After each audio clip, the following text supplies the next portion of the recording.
Hi everyone, it's Em and Liv, and we're your Meta PsycKicks. I'm excited, guys, because this is Paranormal Stories of a Medium episode, volume, whatever. But this time, since Em now knows she's a psychic medium, she's got some stories for you guys, and I'm so proud of her. Stress. Nah. Lots of stress. Nah. She also gave me the power to make the decision, which I also hate decisions, of if we're going to talk about the Sandman again, or if I'm just not going to talk about the Sandman I mean, again. we can talk about the Sandman again if you want, because I feel like that is something that other people can go research instead of your pink guide. And if they want to know about the pink guide, they can go watch the YouTube video. But the Sandman... Oh, no, I would do both. Do you want me to do one or two? Because technically in the podcast, we have time for 3 stories. What? Yeah, well, I'm going to share the story that I didn't get to share on the video, and then you are going to do whatever it is that you want to do, my friend. Or maybe I'll tell a story, and then you tell a story, and then I tell a story. Go for it. Okay, great. So, I'm a tarot reader. Did you guys realize that? And I was having a private one-on-one tarot reading with one of my clients, and this is one of the reasons why I tell people that you can literally ask me anything, and I can probably do it with tarot.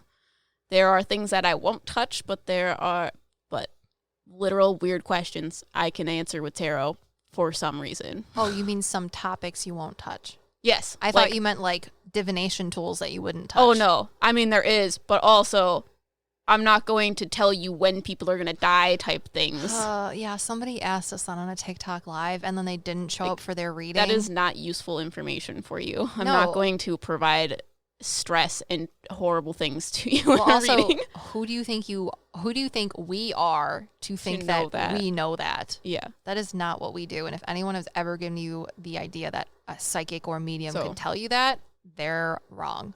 If it does not break like ethics, I will be able to answer it. So like if you want to know if you saw a weird elephant with 3 heads in your dream, I could probably do a tarot reading about it. But for this specific client, they were asking me about this man that they see when they astral project. So immediately I was like, this is one of my first tarot readings. This is really scary. I don't know how to do a tarot reading on astral projection. And one of the things at this point in time is when I was starting to realize that I was a psychic medium. So Liv was like, you're going to learn best by watching other people do mediumship readings. So you can just sit in on my mediumship readings, and I'll give you a piece of paper, and you're going to write down the things that you perceive and see, even if it's dumb. And then while the reading is happening, maybe I will validate the things that you are also seeing, which works out. But Because that's how I learned. We figured it out. yeah, so I did that before this reading because I was nervous, and I wrote down that I perceived this weird man that I thought maybe was like an estranged uncle because he just seemed familiar. He was like late 30s-ish, and I don't know, I thought, I didn't really see him very well, but I could hear his laugh, and his laugh seemed familiar. So this girl was asking me, who is this weird man I see when I astral project? And when she asked me that, I was like, oh, that's who this weird man is. You see him in the astral realm. And I then proceeded to do a tarot reading about what this man had to say about astral projection. And he was like, this is how you're going to stay safe. This is how you're going to get back to your body, because astral projection is really dangerous. And I was highly stressed because I was like, if they're doing this incorrectly, they could like not come back to their body. They can be like screwed up by other spirits. Like, I don't want the pressure of telling you what to do with astral projection. But this man told me what to say. And immediately after this reading, I call Liv and I'm like, so first off, there was this weird man that I was perceiving during my tarot reading where I was supposed to read tarot cards, but there was this weird spirit man telling me about astral projection. Who was that? He seems familiar. It's funny because I was making spaghetti and drinking wine. Yeah. And I want people to understand that we are people.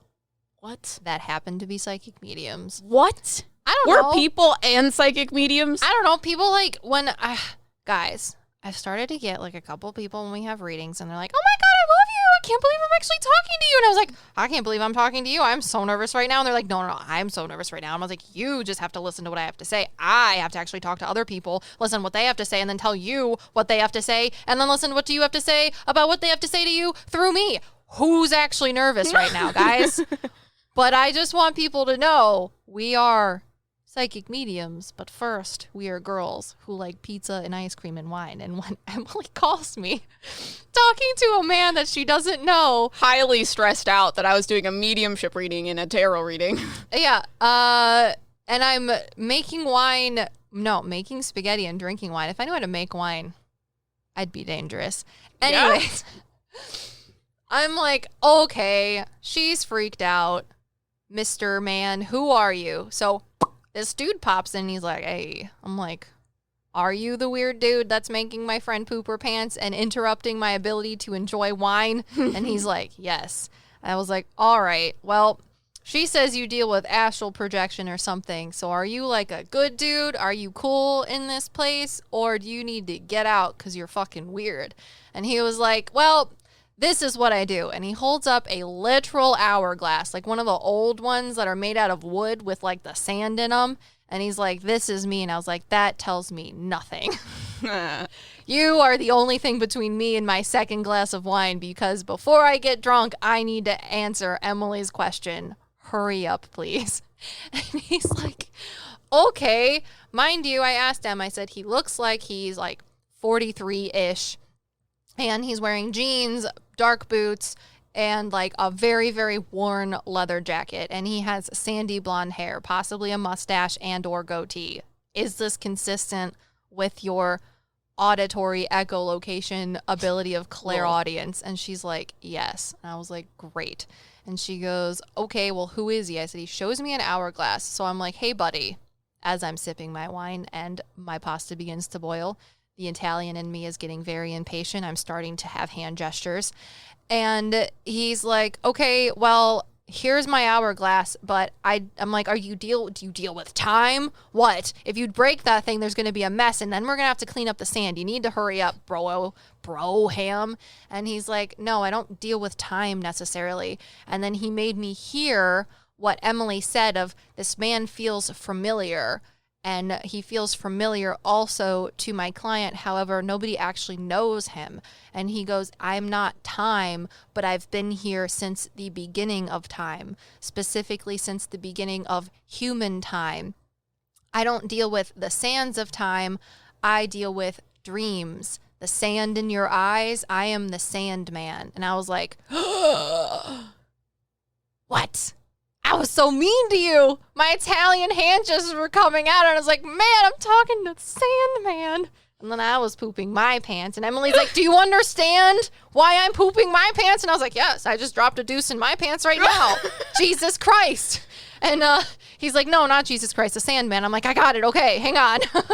So the reason he feels familiar to everybody is because he has been around since humans have been able to dream, which is the beginning of human time. And for me, since spirits, whether they're spiritual beings or human souls, show things that are relatable to me, he used an hourglass because the Sandman puts the little sand in your eyes. You know what I'm saying? So that was how he equated it. It makes sense to you. Yes. However, for other people, it might be different. But that's how he came off to me. And he's like, most people don't see me, but that's why I'm familiar. I'm in everybody's dreams. However, they don't really know that I'm there. I'm just the ever undertone of their subconscious. So I help people with dreams. I mediate them. I deal with other spiritual beings that use dreams to teach people things. But for this girl, since she astral projects, I actually intervene because that is not just dreaming. When you dream, your spiritual body is what transverses the subconscious realm, which is the dream realm. However, when you astral project, it is your spiritual body or your soul that leaves your body and is not only able to transverse the subconscious dream realm, but also different physical realms, like the one we're in. So if something happens and you can't get back to your body, dude, it messes with me. Em and I want to cover astral projection because we know nothing about it, just like the little nitty gritty whatevers. But like, is that why people like fall into comas and no one knows why? That's what it makes me think about. I'm asking him. Because what he shows me when people astral project is like a lifeline to their body. Yeah, it's like a string. Yeah, but it's like the further away you go, the finer the string is. Mm-hmm, I see it. Yeah. So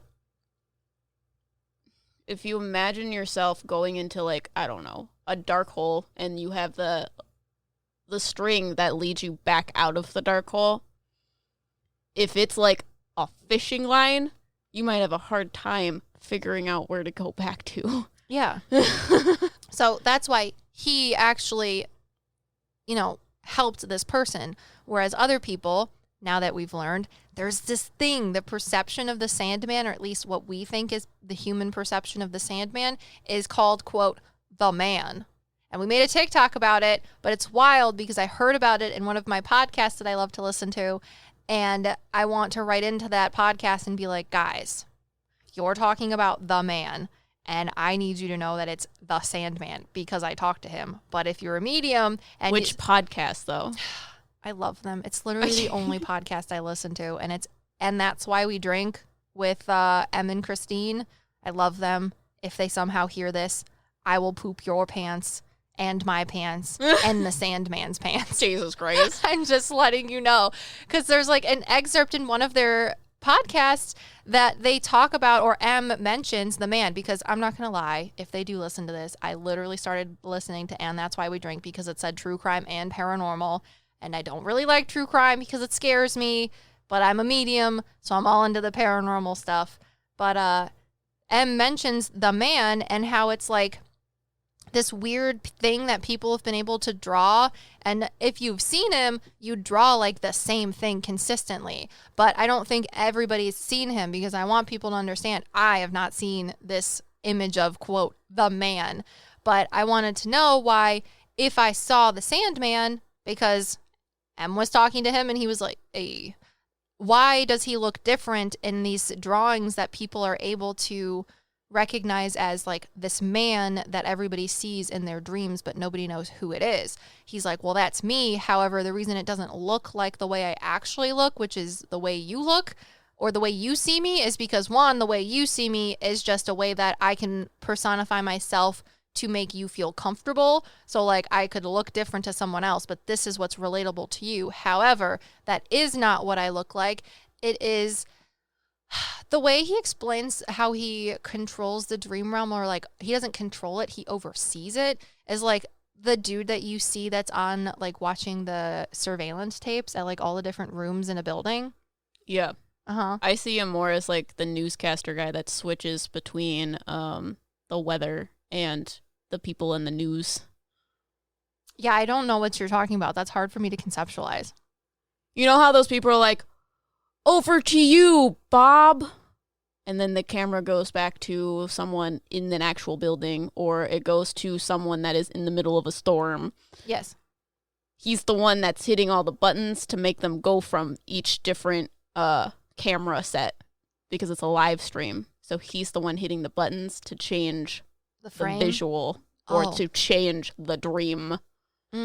Yeah, I see him as like the dude that's like a security guard watching all the different cameras for the different rooms, because each different room could have different things going on, and those would be consistent with people's dreams. So for whatever reason, he's able to see all the dreams at once, and if he needs to, he like hits a button and like projects a small like avatar character of himself into the dream in order to fix something that's going on in the dream, like a little fix-it man. Yeah. Yeah. And that's why people don't see what he actually looks like, but they see this weird character because it's like a small avatar of him or an extension of him that goes into the dream to fix an aspect of it that you don't know about.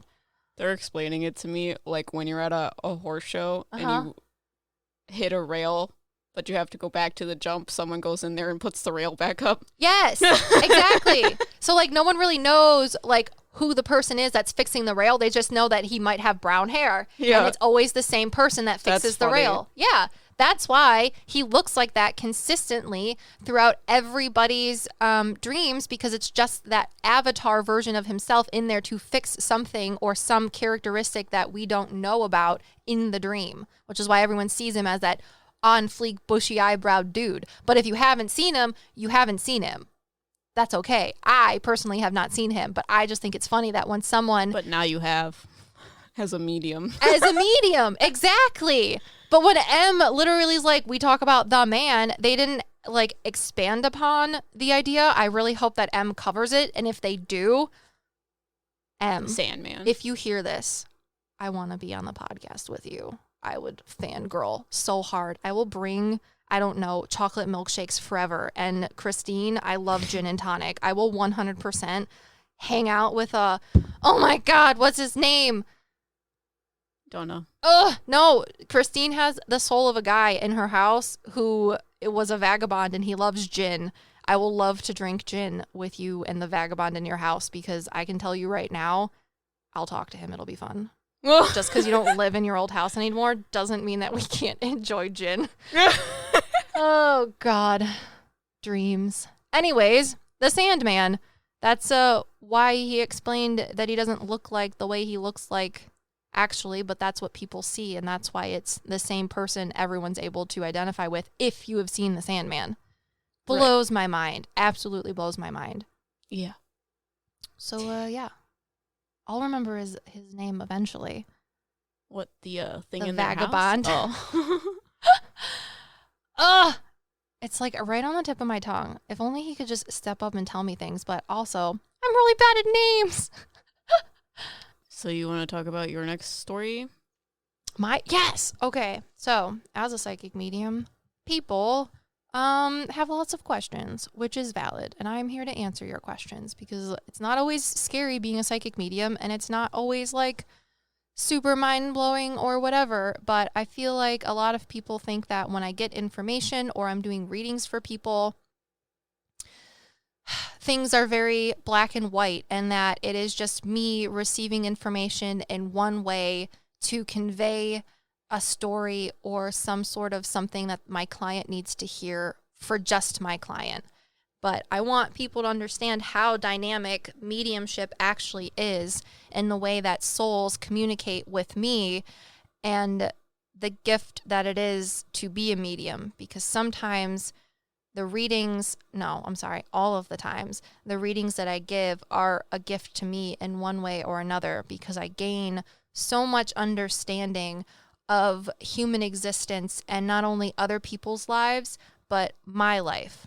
And I got a really good example of it the other day with someone's reading. So I'm going to explain to you the reading and how information comes in, and then I will read what I wrote on our Discord server. If you are a patron, you all got to see it. About mediumship, basically, because we have our like exclusive IG Instagram stories, but I'm really bad at posting on that. Yeah. So I was like, man, once I realized what was happening, I was like lost in the moment of it, lost in the sauce, if you will say. And I should have put it on Instagram, but I didn't. So instead I wrote it down because I like words. So we had somebody on a TikTok live the other night ask if they'll ever going to be able to see spiritual things, whether that be ghosts, souls, or anything else, paranormal, metaphysical, etc. And I was like, one, I heard no, and so did M. But two, it was a very good interjection to explain to our 22 people that were watching our live that when you're a medium, or if you're a psychic and you have certain clair abilities, you are not going to only perceive things in the way that is consistent with our physical existence. So for this person to want to perceive non-physical things in a way as close to it being physical as possible is very unrealistic, because when I'm talking to souls or speaking to spirits, I am not getting information the same way I would be as if I was talking to M right now. They're not physically in front of me. They're not speaking full sentences. They're not touching me like doing cool secret handshakes and like the funky chicken. They're not cooking me food. No, it's different. So I had this reading with a client. She was absolutely wonderful. It was really cute. And I was lucky enough to speak to her mother and her aunt, and her aunt's husband made a little bit of a side as well. And it was really cool because, you know, most people that want a medium reading want to talk to past loved ones. And I had talked to my client's daughter who had wanted to speak with her dog that had passed. But in spirit, her dog would visit her grandmother to tell her about her days, which I thought was really cute. And the grandmother didn't necessarily have anything to say to her granddaughter because her granddaughter didn't have questions for her and all the things were going well in her life. So unless she had or needed something to say to her granddaughter, she didn't. But I think it's interesting that I was able to meet the granddaughter of this soul first, because if I hadn't, I would not have been able to meet her mother. So my next reading, because this soul's granddaughter liked me so much and liked how I was able to speak to her past puppy, I spoke to her mother. And it's funny because this woman in spirit, we'll call her Jo, she very much was patient, because I asked my client, her grandmother or her granddaughter, Jo's granddaughter, was like, my mom wanted to know how this reading was going to go, because you know how mediums are, and we just wanted to make sure like that everything was cool. And she's like, you absolutely blew my expectations out of the water. I'm going to tell my mom about you, and maybe she'll get a reading because I know she really wants to talk to her mom. And I said, oh, is this Jo? Is Jo her mother? And she goes, yes. And I said, okay, well, I am not here to tell you to make a reading, and I'm not here to tell your mother to go right now, right after you get off of this call, to have a reading. I said, right now, I am asking your grandmother, Jo, if it's pertinent that your mother makes a reading now, or if she can wait a while, because spirit is not here to tell you things that you want. They're here to tell you things that you need. And I asked her grandmother, Jo, and Jo put down her towel because she was making pies in a kitchen with Her Towelman, sorry. Towelman. Hotman.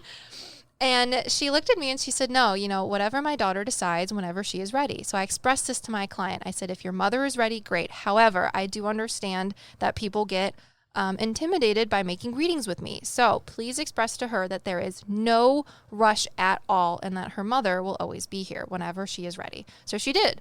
And I guess for my client, her mother was ready because I got a reading the next week. So I went into this reading going, okay, I know that I'm going to be talking to Jo, and I know that Jo is my client's mother. However, who else wants to come forward? So this reading went very, very well. My client had never spoken to a medium before. I gave her my whole spiel about how things work for me and answered any questions that she had, and we went from there. And it was absolutely just beautiful because she talked to her aunt, she talked to her mother, and the important part of this reading was that when I was talking to her mother, her aunt and her mother made me feel like it was a birthday or something. And I could hear certain sounds. My client asked me if her mother could help her son remember what his grandmother's voice sounded like. Because I guess one day he came up to my client and said, I don't remember what Gran's voice sounded like. And this just like crushed my client's heart. She was like, I can't believe that my son doesn't remember what his Gran's voice sounded like, because my mother always loved to sing. And at this point, I saw a seafoam blue record player. And I'm like, that's really cool. And I saw that out of the record player, there was like a big brass bell. So I figured it was an old timey record player. And I saw music notes coming out of the record player, like floating in the air, almost as if it was a cartoon. Yeah. And for me, the way that the record player looked, I was like, oh, it's an old timey record player. I'm talking to an older soul. I said, did your mother like music? And she goes, yes, she used to sing all the time. That's why it broke my heart that my son told me he doesn't remember what his grandmother sounded like. And I said, well, Joe is showing me a record player. I said, does she sing songs, or like, does she have records of her singing that you can play for her? Or is there certain old timey songs that she enjoyed that if you play for him will make him think of her and remember what she sounded like? And yes, it was consistent with my client, and it was very, very validating for her, but not as validating as I thought it was going to be. I thought the record player really had like some significance. And her grandfather, who she never met, also stepped forward. And he was very, very cool, because in that reading, it was important that he passed before her. And I won't get into that. We can talk about it later if you guys want. But I just was like really weirded out by this record player. And we went into different things. So clairvoyantly, I saw the record player. Clairaudiently, I could hear a woman singing, and I heard that it was older style music. Could I make out the words? No. But in my head, I could hear a woman singing. So that was validation of the soul I was talking to liked to sing a lot for her family and things like that. And at one point, I smelled and saw pink lemonade. Weird. And I tasted and saw angel food cake. I saw pink lemonade on a glass in the table that these souls were talking to me from. And in heaven, the space in which these souls were talking to me from was a cabin that they all used to go to when they were alive. So in spirit, that is where they like to talk, at least for my client, from. Yeah, because it's relatable. Yeah, and a place where a lot of happy memories were. Yeah. So I saw the glass of pink lemonade on the table that the souls were sitting at, and I also saw cake, and it was like in a bundt pan, like one of those old bundt pans that you can put like Jello and stuff molds into. You know what I'm talking about? Oh, yeah. Like half circle ones with the bumpies on them. The bumpies on them? And I asked her, I said, is that pound cake or angel food cake? Because I could taste it, but I was more like seeing clairvoyantly the bundt cake. And I told her, and my client lost it. She's like, every time we'd have birthdays, my aunt and my mother, or my aunt would make angel food cake, and I could never make it the same way ever. And she always used to put it in a bundt cake container. So like, weird. I could taste it, I could see it, and I could smell it. Those are all of the things that spirit shows me to get that information out to my client. Same thing with the lemonade. I saw it. I could feel that it was cold in my mouth, and I could taste that it was lemonade, even though it was pink. And it was important that it was pink lemonade. Now, the most important part of this reading for me, which was a gift, was we got onto the topic of my client's mother and the information that she had for her husband who was still alive. So she asked me, my client, she said, is there anything that my mom wants me to do for my dad? Because he's still alive. And, we really thought that once my mom passed, he would follow after her, pretty fast. And he hasn't. It's been a few years. And, I just feel really bad for him because he misses her so, so much. She got emotional, and I'm going to get emotional because it's so cute. She's like, my parents were together for 61 years. And I'm like, Jesus, that's so long. Because, my parents were divorced, one of them twice. So, I never got to see stuff like that. So to hear stuff like that and get to meet people that have had parents like that, and then actually meet the people in spirit that have experienced things like that, is so special to me. That is just it's like going to an old person home and getting to listen to the stories of people that are really important, but I'm doing it in their dead. Not to be crass or anything, but that's literally what it is. And I think it's so, so special. So she asked me, does my mom have anything to say for my dad? Is there anything I can do for him? And she's like, I'm thinking about, making maybe I should make the angel food cake for him. She goes, or buy one for him, because I can never make it right. And her mother walked up to me so calmly with her apron, because she was cooking in the kitchen in spirit in their cabin. And she said, he doesn't have a sweet tooth. He never had. or never has, what he wants is stew. And she had this plate of stew in her hands. And I said to my client, did your mother used to make him stew? Because she says he doesn't need a sweet tooth. He doesn't want necessarily cake. He likes stew. I said, did she used to make stew for him? And she goes, yes. And it was his favorite. I totally forgot about that. She's like, I'm going to have to make some stew for him. Oh, God. So I can see her husband. I can't. It's so cute. Oh, God. Stop being such a baby. Jesus, such a bleeding heart. I can't do anything in a cool way. Why can't I just like talk about this like a badass, you know?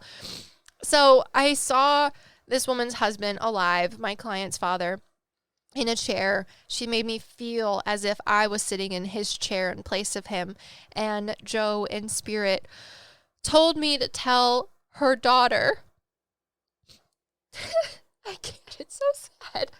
It's just, well, it's not sad. It's just beautiful. She made me feel clairsentiently, so physically, as if I was him sitting in the chair. And she said, tell my daughter that when she serves it to him to do it like this. And she walked up next to me and bent down with a bowl of stew in her hands. And she said, this is for you because I love you. That's cute. It's so cute. And I could feel, not only physically as if I was sitting in that chair, how it would feel for him to know that his wife in spirit wants her daughter to make stew on behalf of her because she is now gone. But she made me feel 61 years of love. And those 3 words of "it's for you." It's so fucking cute. I can't. Like, this is what it's like being a medium. We talk about the clairs in our podcast, Doug Clairs, you know, seeing, feeling, tasting, hearing, knowing. When I talk to spirits, I never get just one clair from them. It is a whole menagerie. It is like a submersive experience of speaking to someone that you cannot get physically. And you cannot get if you are making it up and having a one-sided conversation in your head. Yeah. When I talk to Emily, I cannot feel the emotions that she has regarding what we're speaking about. But when I'm talking to a soul, since they are energy and essence of itself, this woman gifted me because she knows how important it is to me to have a stable relationship where no one is divorced, something I have never experienced before and am working so hard in my personal life to obtain. She gifted me in those 3 seconds with 3 words, the one thing that I long for the most, and that is many, many years of happiness with one person in a marriage. Ups and downs, everything. So not only did my client get the validation and feel the love and understanding and knowing that her past family members are there and are always with her, even though they are not physically there anymore. Her mother gave me the gift of understanding the time that I have to look forward to, and that it is possible and attainable because she had it. Yeah. And I personally think that your Akashic Records spirit guide, Victoria, brought this woman to you because it's a very much our spirit guides bring us people that are going to help teach things to us as much as we are going to help teach things to you. Yes. And that's what it's about to be a medium. It's not just one-sided. Yes. In essence, it is to help bring peace and clarity to our clients and the people we are talking to. But when a soul is able to bring that peace and clarity to you, that is the biggest gift. And it's so cool. Now, then I'm done crying. Probably not. Remember how I talked to you guys about the Seafoam Green record player? Well, after the reading, I was shook because I'm like, 61 years of marriage and some stew. That's all I want. Jesus Christ. I'm like in my house, whatever. And I put on my record player, which doubles as a Bluetooth speaker because 21st century. And if you don't know anything about me, I like old-timey music. I'm an old person, and I like to listen to music that sounds like it would be in the background of an original Mickey Mouse, like flip comic that you would see when movies first came out. That's my thing. Ella Fitzgerald, Louis Armstrong, all of those people, and then just like the ragtime bands where it's like a clarinet, a violin, and like some strings and a bass and a trumpet gets me going. Well, like when you watch Fairly Odd Parents and they're like, if you can wiggle your finger, you can dance, yeah? Yeah. Welp, I turn on my speaker to play the liked songs, and I felt like someone was in the room with me. And I was like, well, I have to make dinner because Bradley's coming home. That's a normal thing that's happening, right? And I'm going to ignore it. And all of a sudden, I hear the old-timey music, you know. But was it on your record player? Yes. Oh, okay. Physically on my record player. And before the old-timey music came on, I perceived that person in the room, and I was like, I'm just going to ignore it because this is normal, and if they have something to say, they'll let me know. This happens a lot to me. Well, they got my attention because my ears zeroed in on the old-timey boop-bop music going out of my old Seafoam Blue record player, and they made me stop and say, you know what I'm saying? This is what you've been working so hard for. You've struggled through school. You've struggled through working and finding a job now and getting a house and being with your fiance for 6 years. You're finally going to get married because you've been waiting so long to save up money to do things responsibly and not just doing things shotgun willy-nilly because you don't want to have the past that you and your fiance have had and seen in their parents. You want this. You're going to have it. Stop and look around what you've gotten. You have the foundation to have that 61 years of love and happiness for you. So why are you so stressed out? And when I turned around, there was the spirit of my client's grandfather in my kitchen, in his brown suit from the 1920s, in his little fedora hat. He flipped it down in front of me and was like, hey there. And he didn't say anything, but I understood that by seeing him in my mind's eye, being able to perceive him in front of me as if he were giving me an invitation to dance by haphazardly and comically flipping his fedora down his arm and back onto the top of his head. Jesus. He clairaudiently said, and made me think about the Fairly Odd Parents episode that says, Christ. If you can wiggle your finger, you can dance. I was like, well, I guess I gotta dance because that that old-timey music that you were making me think about in my reading wasn't for my client. It was for me. You were giving me that as validation. Happens a lot. And I didn't even know it. Yeah. That's cute. It's adorable. I'm sorry I cried so much. I'm probably going to cry again because it's so fucking cute. Jesus Christ. But in case you guys are wondering, that's what it's like to be a medium. It's a lot. So, the last story. Are you guys ready? I'm ready. Now that I have like boogers on my arm. Yeah. It's on my pants now, don't worry. Wow. She wiped it on her pants, and that's what you were getting at. What came first, pants or napkins or tissues? I think a thought came first. You're welcome. Sorry. So, the next story. I was doing a spirit guide tarot reading, which the spirit guide tarot readings are partially a mediumship driven, and then the rest are messages through tarot. So, this person I was reading, I was trying to perceive their spirit guides with Liv because I was like, this is a lot of pressure. Doing readings is a lot of pressure. Em's been having confidence issues, and I've been, what is it? What is it that I do? Validate? No. I don't know. No, you think it's validating, but your spirit guides told me that I need to stop that's helping what you. you were saying. I'm enabling you. No, you invalidate the things that I see because I don't see them before you tell me them. Yes. So and that's why they're like, you're enabling her to continue to have this lack of self-confidence. Oh, that's what you so mean. you need Yes. to stop doing it. I'm like, I'm trying, but it's really hard because she asked me and she's my best friend and I want to help her. After I did it and just was telling you about the people that I was seeing, they let you see them because it's not about me getting information from you. It's about me seeing the information and then getting validation. Because right now, I think everything is a freaking lie. Which is normal.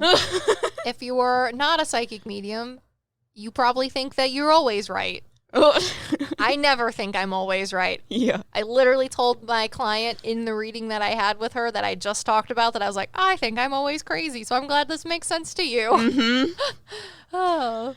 Yeah, so I was talking to Liv about it, and I was like, I see these people for this person. And she immediately was like, well, obviously I'm not going to talk about any of the people that you see. I'm going to start off on this other tangent of I see this weird spirit, this big spirit that is equating himself to this spirit from Avatar, The Last Airbender, the owl spirit in the big spiritual library.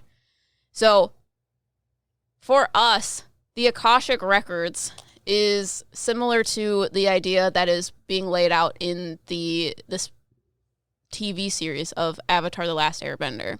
So in this episode, there is this big spiritual library that has all of the information of all of the dimensions, and then there's this big spirit owl who is kind of like the gatekeeper of that information. Well, I think the owl only keeps the information of just the physical world. Well, I've realized that. Oh, okay. But the Akashic records goes beyond that. Oh, yes.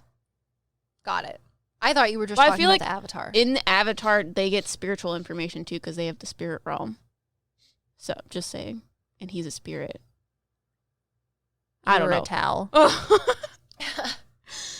Well, in this TV show, they also have like wolves or foxes, some sort of canine that goes out of the library and fetches information from different locations and brings it back to this library.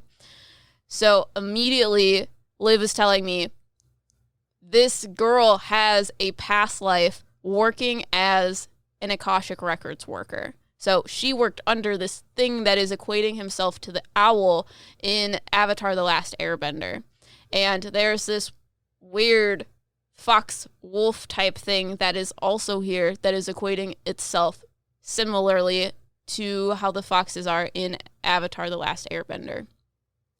So when she explained this to me, she was like, okay, well, what do you see if you're not seeing the same things that I'm seeing?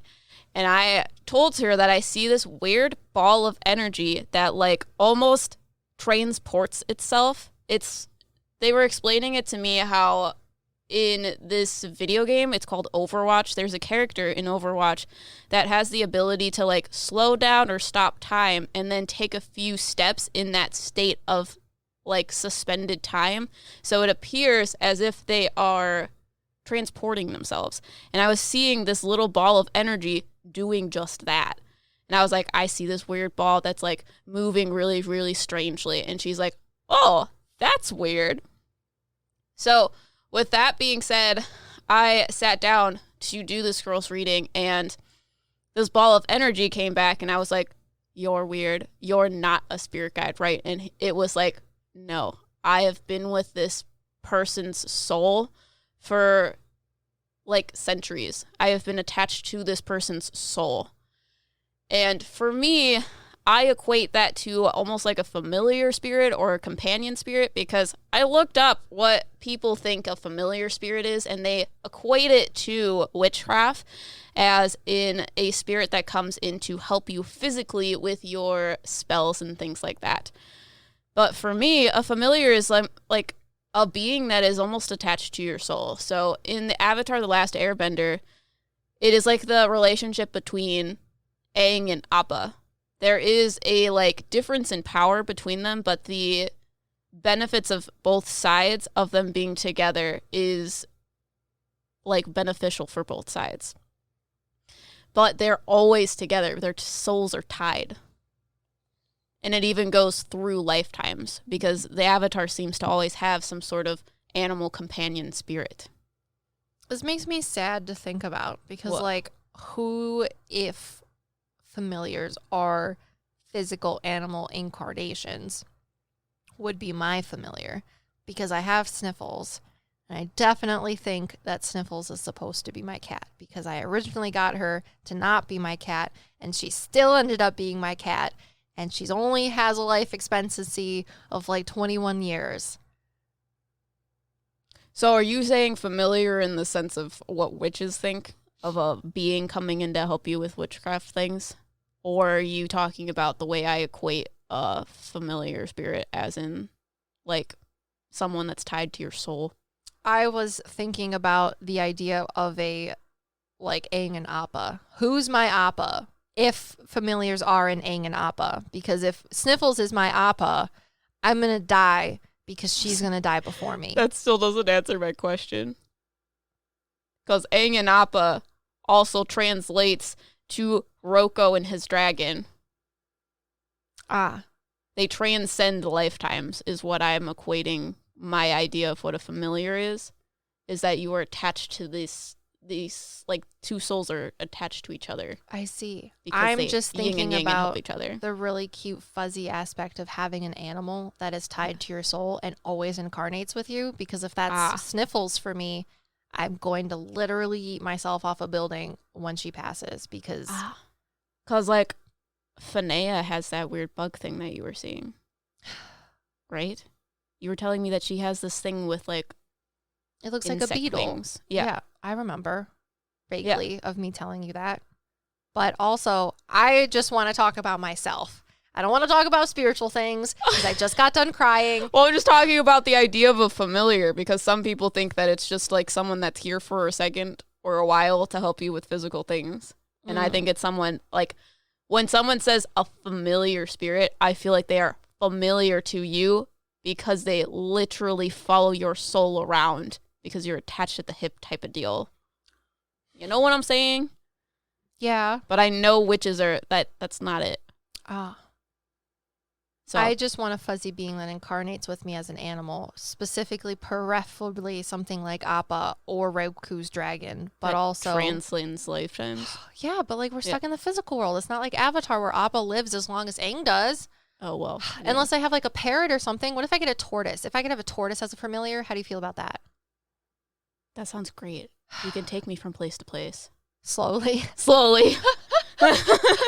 In the most anxious-inducing way. Also, I looked up knowledge seekers in Avatar, and according to Avatar Wiki, the knowledge seekers are fox-like spirit assistants of the knowledge spirit Wang Shi Tong. Wang Shi Tong.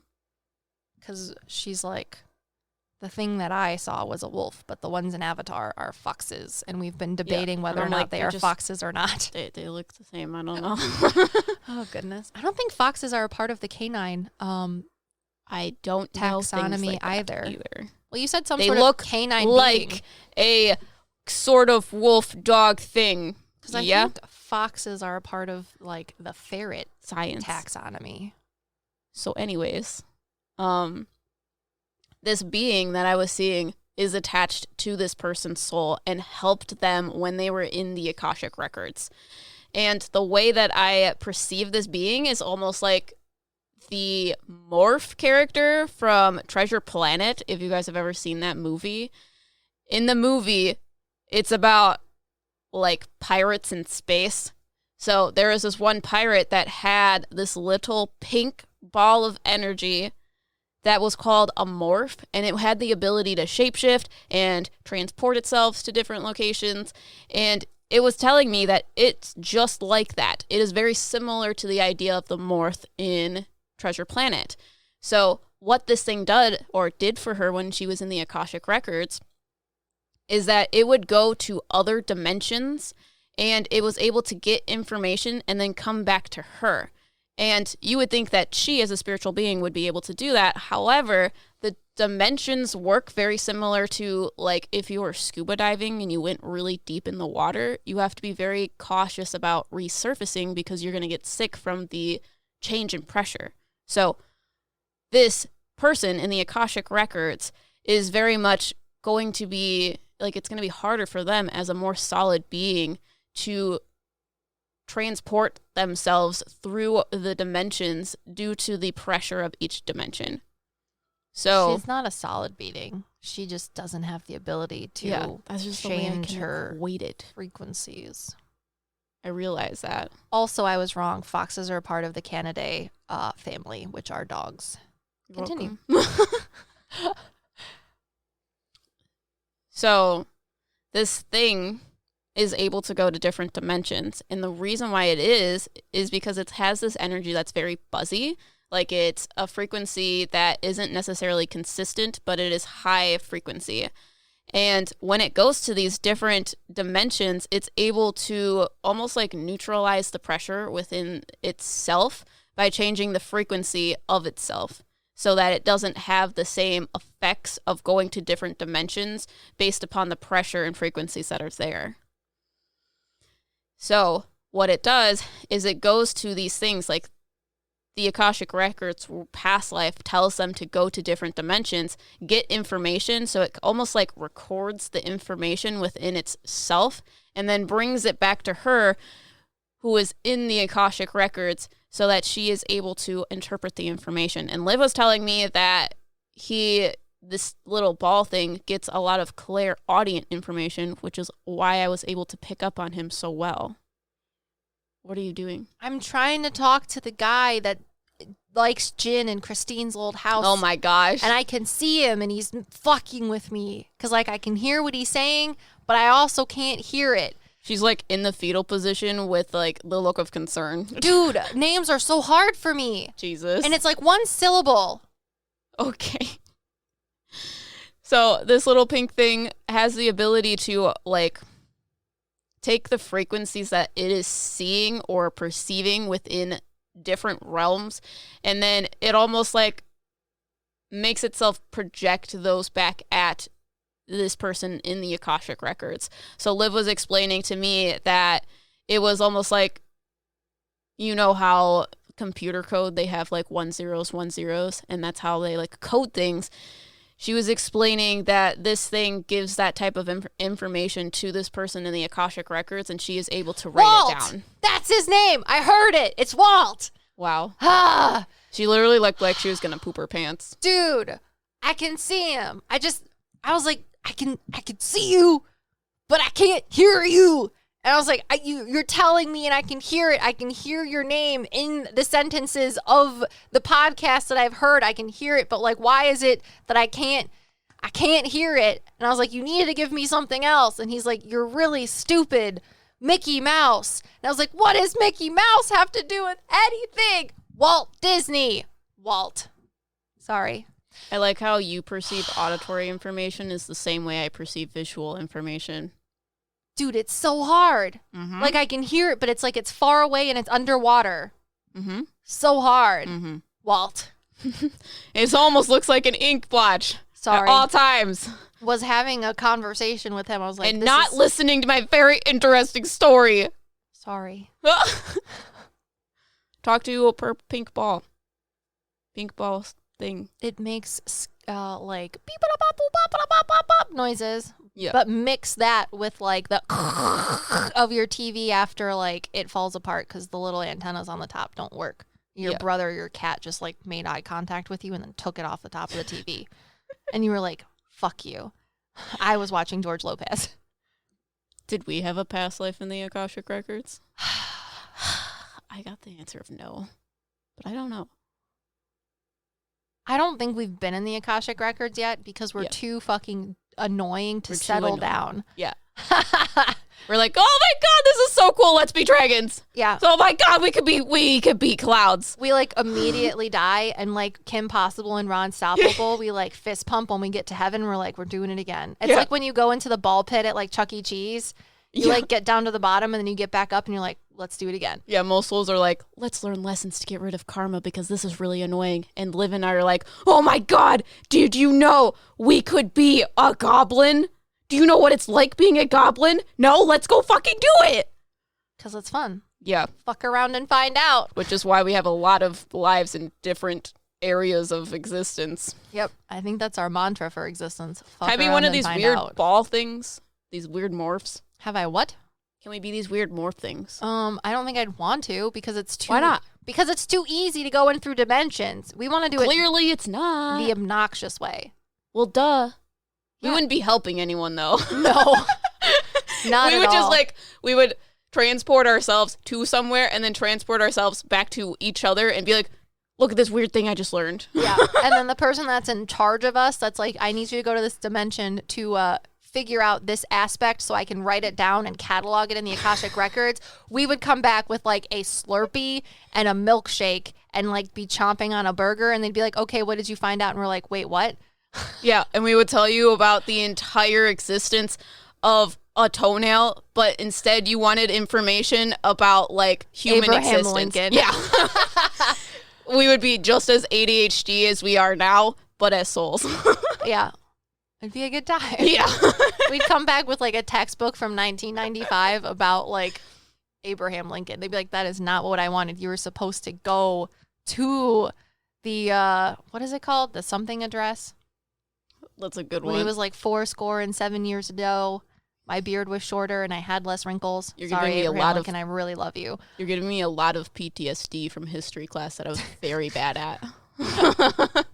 What were you talking about? I was talking about a pink ball that you were listening to. I'm sorry. I was trying to listen to Walt, and he was making fun of me because I was Bradley was watching Deadpool the other day, and it was the one where Deadpool's lady friend dies, and whenever time he tries to talk to her, there's like that weird screen of like weird film in between it, and he's like, I don't know what you're saying, and then Walt's like, this is funny. Look, Deadpool, you can't hear me. There's this weird film between us. I'm like, gosh, darn it. The film is you. Ha ha ha. I don't need it from you and Walt.